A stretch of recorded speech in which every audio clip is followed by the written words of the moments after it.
Dexter Morgan's dancing with danger again, but this time, he's ditching his tried and true playbook. In Dexter Resurrection Episode 5, our favourite forensic blood splatter analyst slash serial killer veers wildly off course, echoing a catastrophic error from the OG series finale. And surprise surprise, it could all come back to haunt him. Because when you're juggling multiple serial killers, avoiding suspicion from Leon Prater, and trying not to traumatize your son, again, things are bound to get messy.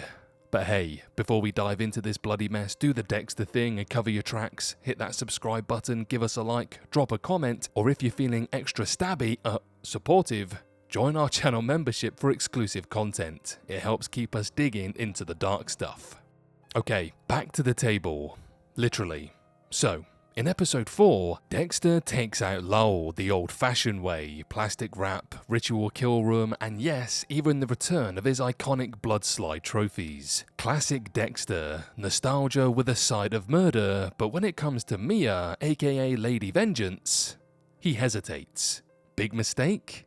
Probably. Instead of delivering his signature justice, he rats her out to the cops, and while that decision may have kept Leon Prater off his scent for now, history suggests it won't end well. Remember Oliver Saxon?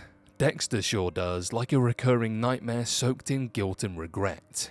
Back in Season 8, Dexter handed the brain surgeon over to the authorities rather than handling it himself. What followed? Deb shot, brain dead, and ultimately dead. Saxon arrested and then murdered anyway by Dexter. So much for doing the right thing. Fast forward to Resurrection, Dexter's handing off Lady Vengeance to the cops thinking he's playing it smart. Spoiler, he's not. Episode 5 ends with Charlie, played by Uma Thurman because why not spice it up, promising Mia that her prison stay will be as short as possible.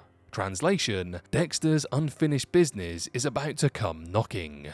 And guess what? Dexter's clumsy attempt to frame Mia, planting Ryan's watch in her trophy box, might blow up in his face. Detective Wallace is no fool. If she sniffs out the truth, it could spell trouble for both Dexter and Harrison, and we all know Dexter doesn't handle fatherhood under pressure very well. Meanwhile, Charlie and Leon aren't exactly letting this go.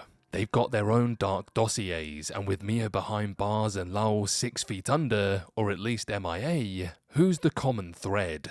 The new guy, Red, aka Dexter Morgan, undercover killer extraordinaire. They may not know his real name yet, but the breadcrumbs are adding up, and Leon, the guy worships serial killers. He literally has a Trinity killer shrine. How long until he puts 2 and 2 together and sees Dexter for who he really is?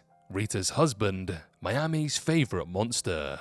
And if Mia spills the beans about Red being from Miami, game over. Angela Bishop cracked the Bay Harbor butcher case with less. Leon and Charlie, they've got brains, resources, and possibly a shared Netflix queue of Dexter's greatest hits. By season's end, Dexter will almost certainly be forced to cross Mia off his list for real this time. But she's not the only one. There's still the Gemini Killer and Rapunzel. No, not that one. Both attendees of Prater's killer dinner soiree. And let's not forget the lurking New York Ripper, who might be none other than Leon Prater himself, or, after my previous video, a lot of you in the comments believe it's going to be Blessing Kamara who's the Ripper.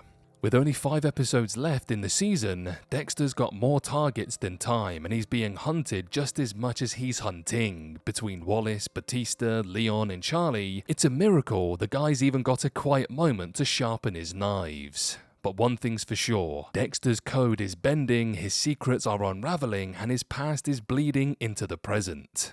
Again. So grab your popcorn and maybe a tarp, because if history repeats itself, we're in for a bloodbath.